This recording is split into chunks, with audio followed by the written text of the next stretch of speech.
Hackear é incrível, mas a realidade é que ninguém quer ter as suas informações vazadas, suas contas comprometidas, e você como um hacker, além de conhecer as técnicas de invasão, testes de vulnerabilidades, você precisa sim conhecer as ferramentas necessárias para te manter seguro. Afinal, você não quer ser hackeado, não é mesmo? E nessa aula nós vamos falar sobre software de privacidade, dicas de proteção e boas práticas de segurança. Fique atento, eu tenho certeza que ao final dessa aula você vai estar muito mais preparado e seguro para a nossa jornada de hacking. Vamos nessa! E agora vamos falar de como não ser hackeado.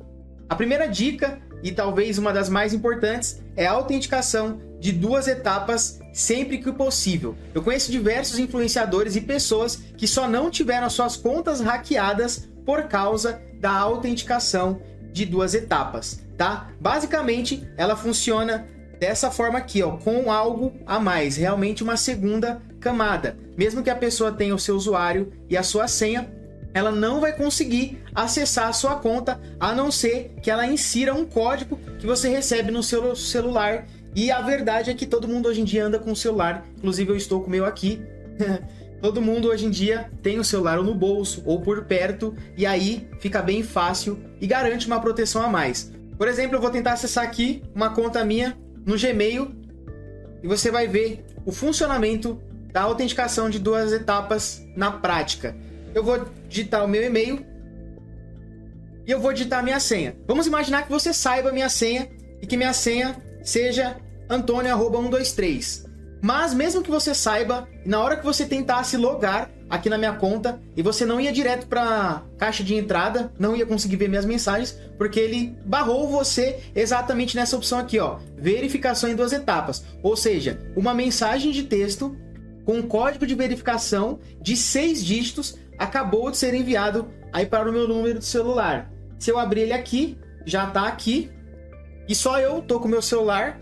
Claro que existem formas de você burlar essa etapa, mas eu com esse número vou digitar ele aqui agora e aí eu consigo acessar a minha conta, tá? Você não teria, mesmo que você tivesse a minha senha, então você seria barrado nessa parte e não conseguiria acessar o meu e-mail. Isso serve para várias redes sociais, tá? Hoje em dia elas implementaram, então o Instagram, Facebook, o próprio WhatsApp tem autenticação em 2 etapas. E para você colocar uma autenticação em 2 etapas no seu Gmail, é bem tranquilo. Vou te mostrar agora na prática. Então eu vou utilizar um e-mail aqui que a gente já utilizou anteriormente. Estou já no meu e-mail e aqui no canto superior direito você vai vir em configurações de conta, né, da sua conta. Do lado esquerdo aqui, você vai procurar por Security ou segurança. E aqui descendo um pouco a mais, e você vai procurar por autenticação em 2 etapas. No meu caso está em inglês, então vai ser Two-Step Verification. Agora ele voltou para o português. Aqui, ó, a verificação de 2 etapas está desativada. Nessa conta em específico ela está desativada, mas você só clica para ativar, clica em começar. E agora é a hora que você vai colocar o seu número de celular. Então ele já identifica que nós estamos no Brasil. É só você digitar o seu número aqui, quer que seja aqui o DDD, você digita realmente corretamente. E aí você vai receber, você pode escolher, na verdade, por mensagem de texto ou se você quer receber uma ligação. Eu costumo receber por mensagem de texto, tá? E aí aqui você já consegue configurar. Ele vai mandar uma mensagem de texto no seu celular, você insere o código e aí ele já praticamente está configurado. Dessa forma você consegue colocar uma autenticação de 2 fatores no seu Gmail. Mas a recomendação é que em todos os sites que você utiliza que der essa opção, você coloca a autenticação de 2 etapas. Há aqueles que falam, mas aí toda vez eu vou ter que receber um código aqui para logar. Aí você verifica se vale a pena. Para mim vale muito a pena, mesmo que acabe a bateria do meu celular, eu ficar 2, 3 horas sem acessar o meu e-mail ou alguma coisa do tipo, do que algum hacker ou alguma invasão comprometer todos os meus dados e eu ter muito mais prejuízo e dor de cabeça depois, futuramente, tá? Uso de antivírus. Parece básico e simples, mas a realidade é que o uso de um antivírus garante uma camada extra de proteção, tá? Se você tiver um antivírus, e como aqui diz, segurança nunca é demais, você vai ter uma barreira a mais para os vírus. Ou seja, mesmo que sem querer você baixe algum aplicativo ou software aparentemente malicioso, você tem ali algo trabalhando para te proteger, tá? Mesmo que os gratuitos. Ah, mas não é tão bom. Mas você tem algumas versões ali de softwares que o antivírus, mesmo que o básico, consegue pegar, tá? Ele garante, como nós comentamos, uma camada extra de proteção. Um detalhe que talvez algumas pessoas não saibam, mas é que eles compartilham a hash do arquivo em um banco de dados. Então a grande maioria, quase 100% dos antivírus, eles têm um grande banco de dados compartilhado, que eles compartilham o que a gente chama de hash.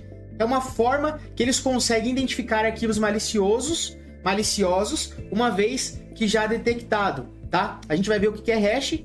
Hash é uma identificação, é o RG do software, é algo que é único, só aquele software tem, não dá para ter duas hashes. Ele é realmente como se fosse um RG daquele programa, tá? Os antivírus, no geral, eles também têm a quarentena. A quarentena é um lugar criptografado.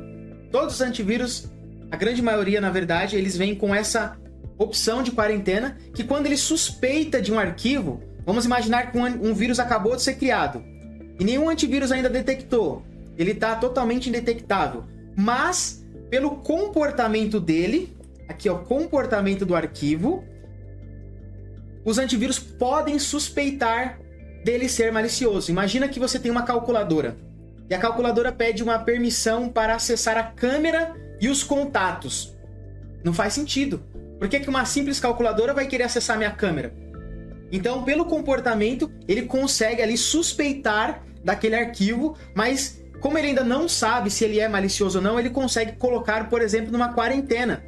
Esse e outros, até mesmo suspeitos, para ver o que aquele arquivo quer fazer no seu computador. E uma quarentena nada mais é do que um lugar onde o vírus vai ficar ali. Basicamente, é como se fosse isso aqui, ó. Essa é a quarentena.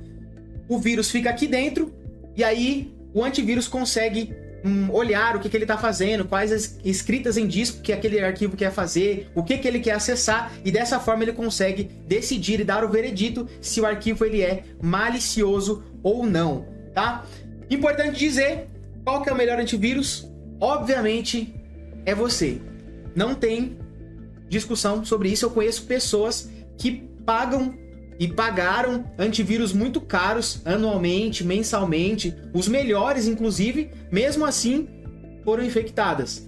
Pagar um antivírus ou ter um antivírus considerado muito bom não garante 100% de proteção.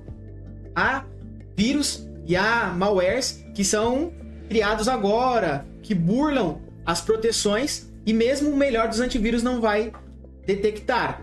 Não adianta você ter um melhor antivírus e baixar todos os arquivos que você vê pela frente. Qualquer e-mail que você recebe, você abre e executa o arquivo que tem lá dentro.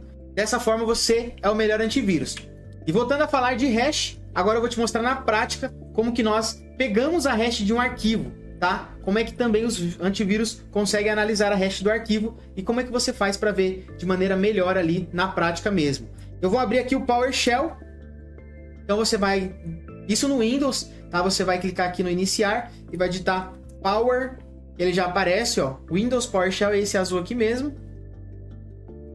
E nessa tela, a minha tá preta, mas a sua provavelmente pode ser que esteja azul, tá? Isso porque eu instalei aqui o terminal. E nessa tela aqui, você vai digitar o seguinte, dir. Ele faz uma listagem, significa diretório, tá? Ele vai listar tudo que eu tenho. E eu quero entrar no desktop.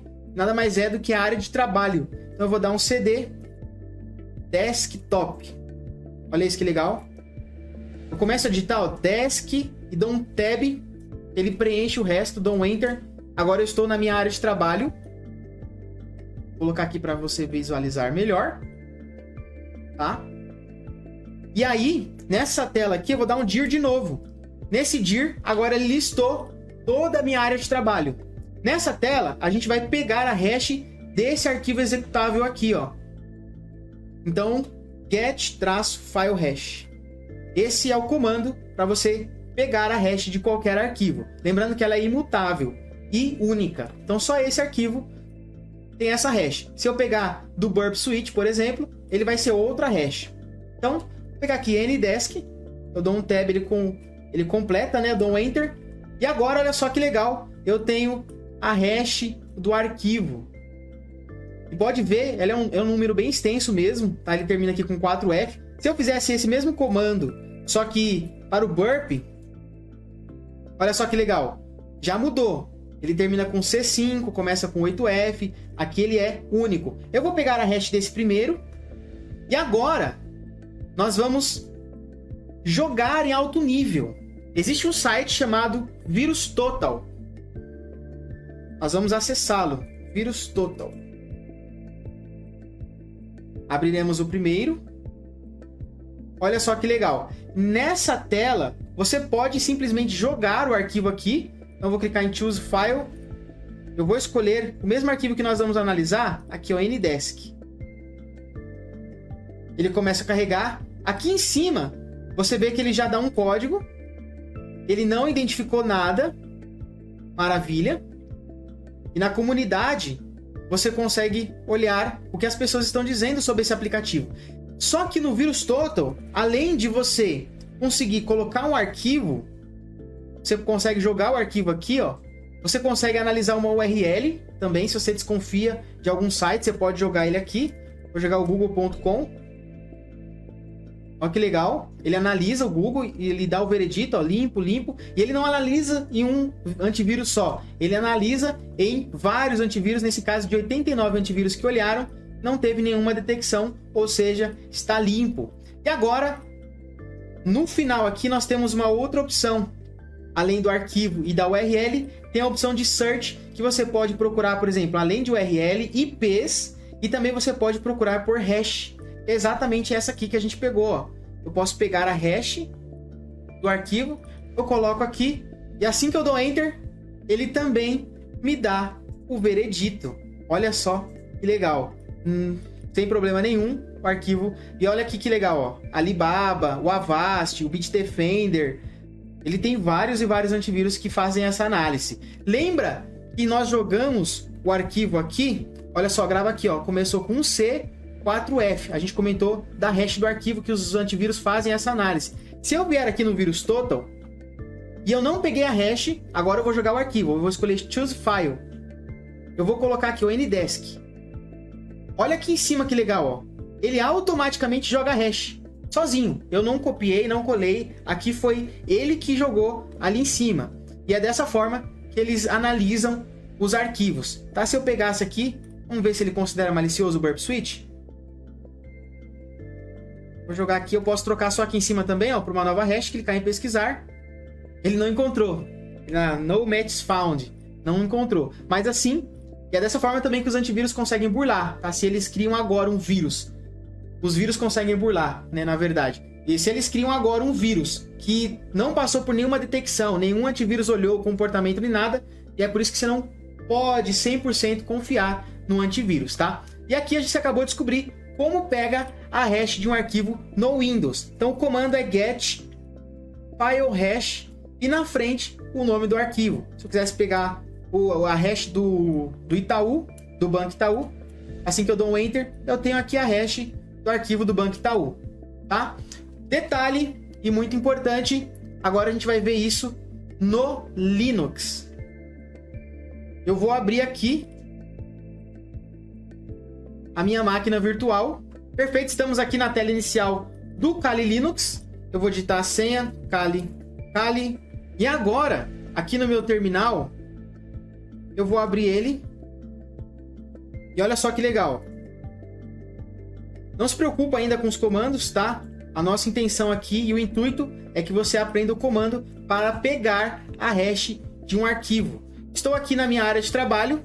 Eu dei um ls para listar. Eu tenho alguns arquivos. E eu vou criar um arquivo aqui agora, chamado aula.txt.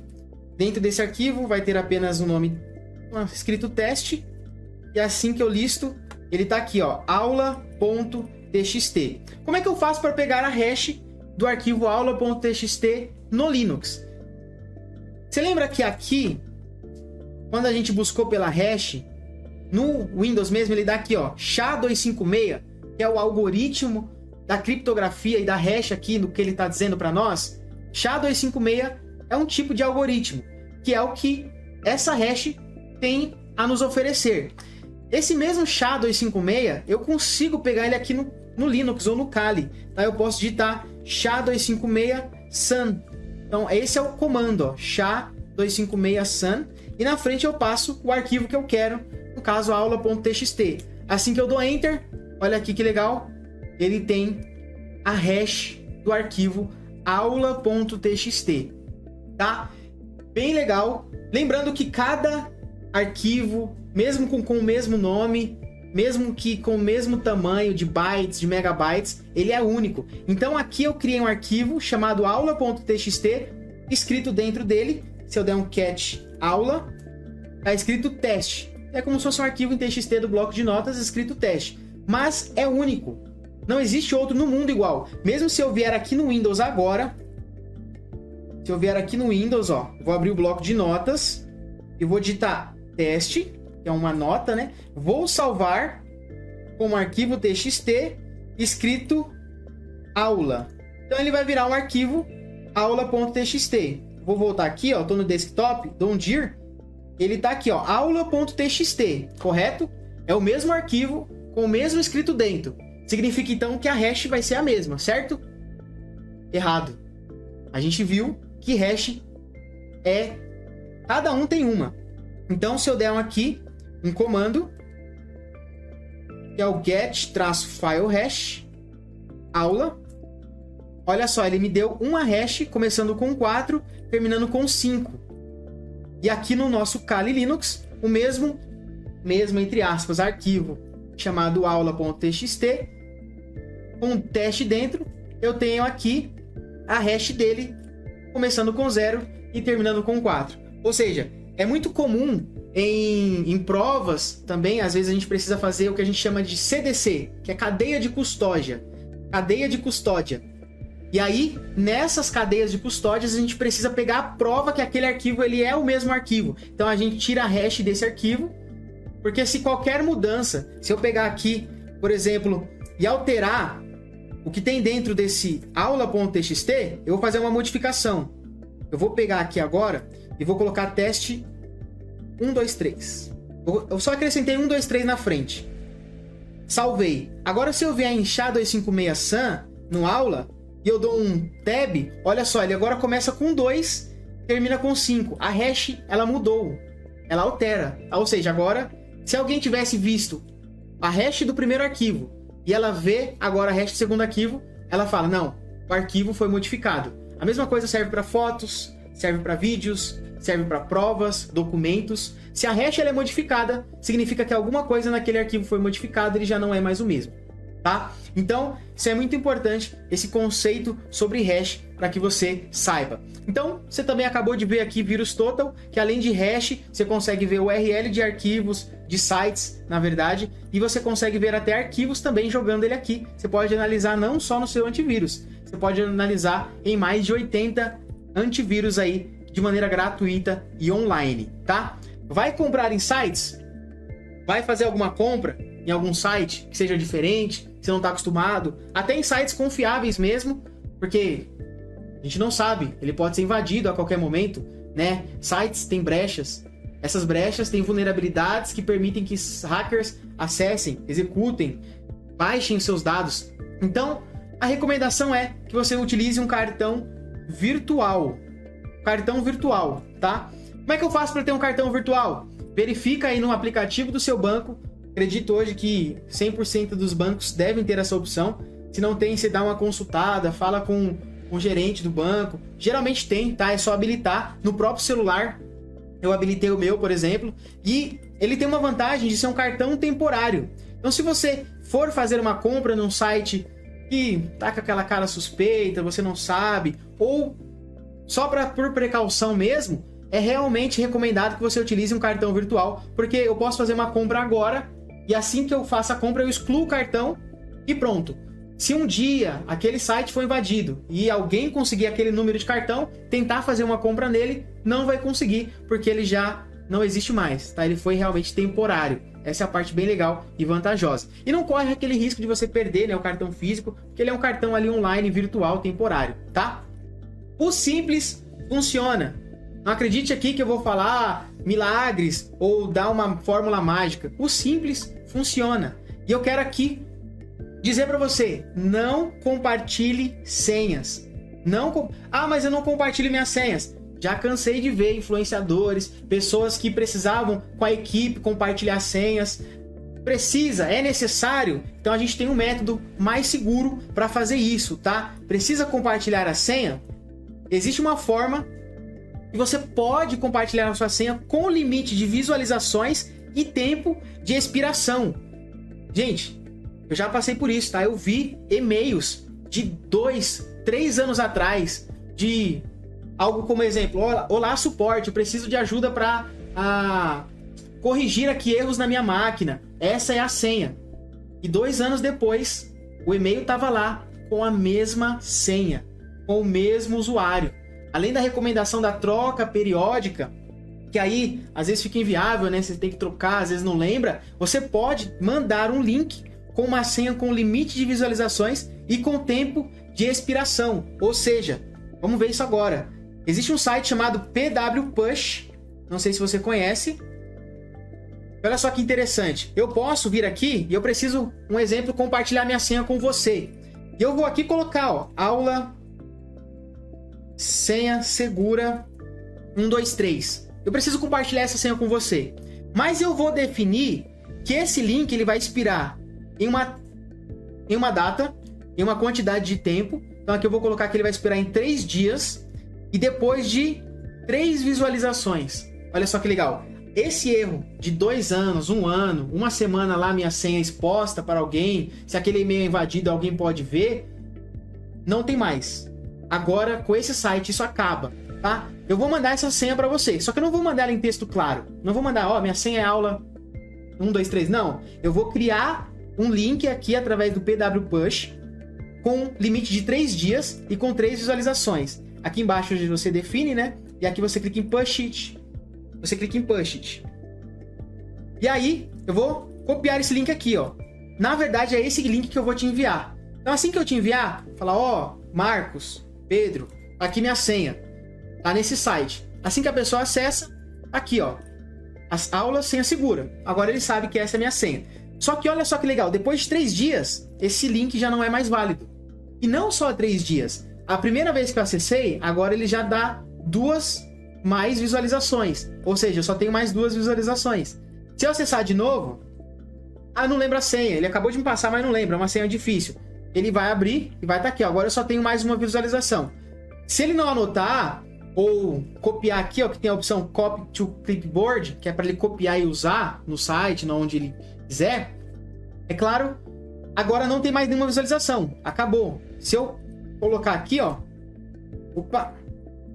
se eu tentar recarregar a página ou clicar no link de novo, ele já diz o seguinte, ó, nós pedimos desculpa, mas o link expirou, já não dá mais, acabou. Então, se ele esqueceu no e-mail ou se ele mandou esse link para alguém depois de uma terceira tentativa, acabou, ninguém mais consegue acessar, tá? É claro que isso não vai, como eu comentei, se ele anotar a sua senha, isso aqui não vai servir.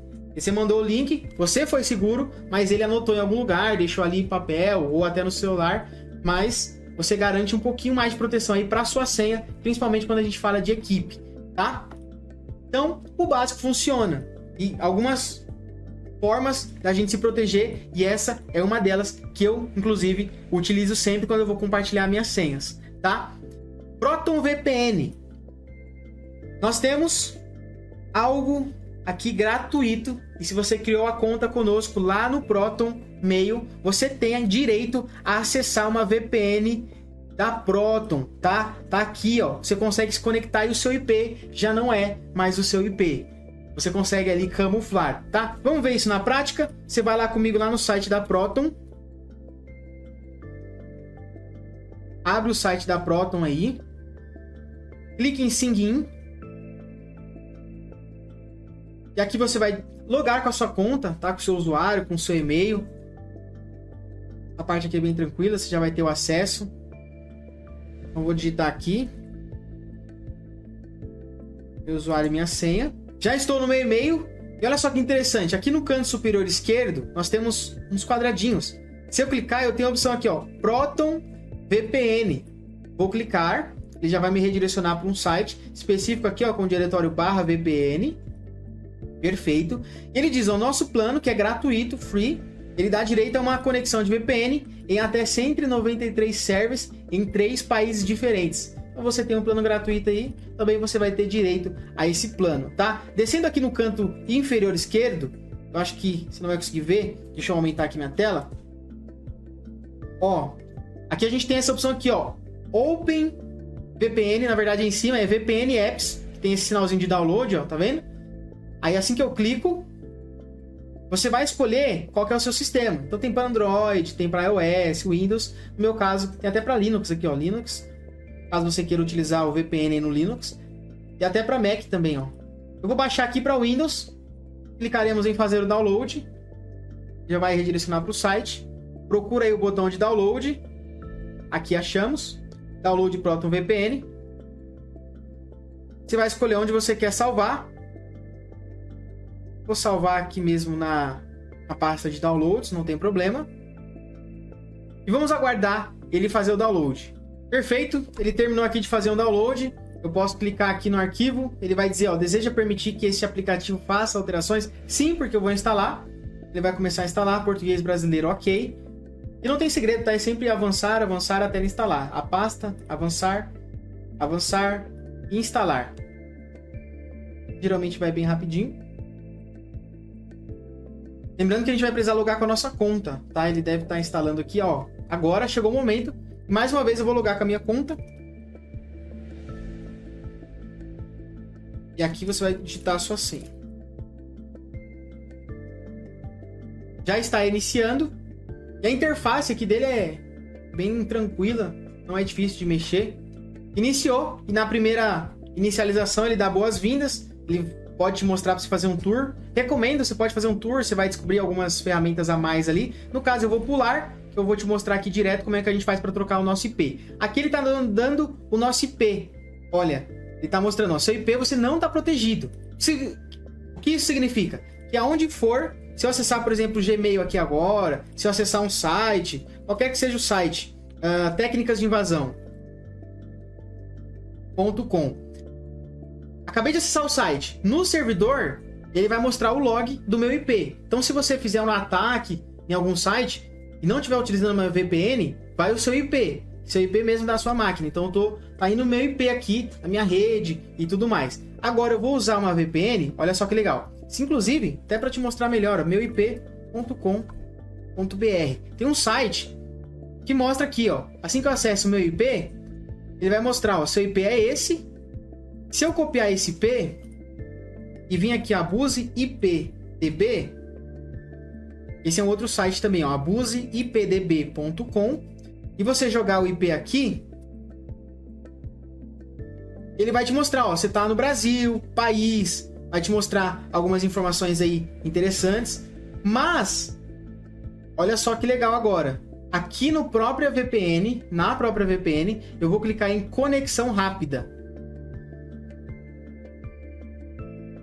Olha só que interessante.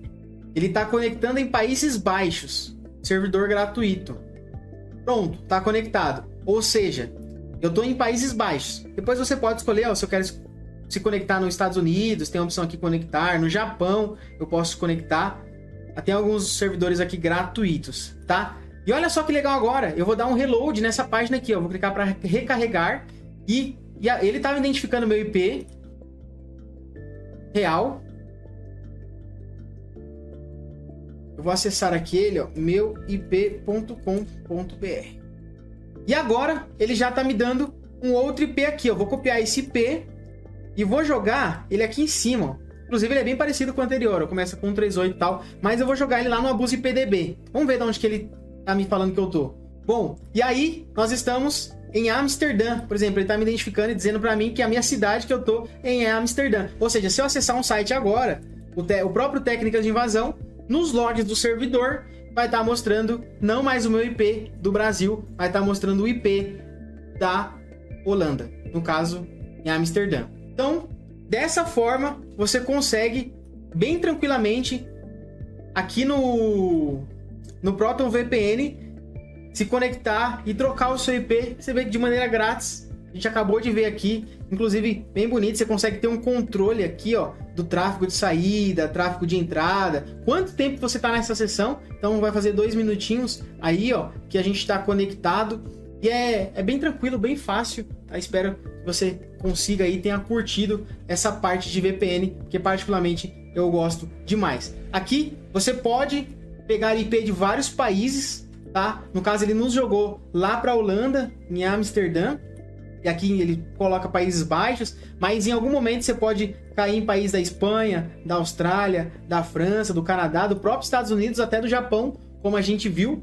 E tem alguns países, tá, que só pagando, aí seria uma versão paga, mas é só se for algo muito específico, você quer acessar um site que tá naquele lugar que não é acessível fora de lá, só se for dessa forma. Mas ele consegue nos suprir bem, mesmo gratuito, tá bom? É isso, pessoal, essas foram as nossas dicas de segurança. Claro que quanto mais seguro você se manter, melhor. E você já usava algumas dessas ferramentas? Utiliza algumas outras ferramentas que te mantêm mais seguro? Compartilha aí com a gente. Bons estudos e eu te vejo na próxima aula.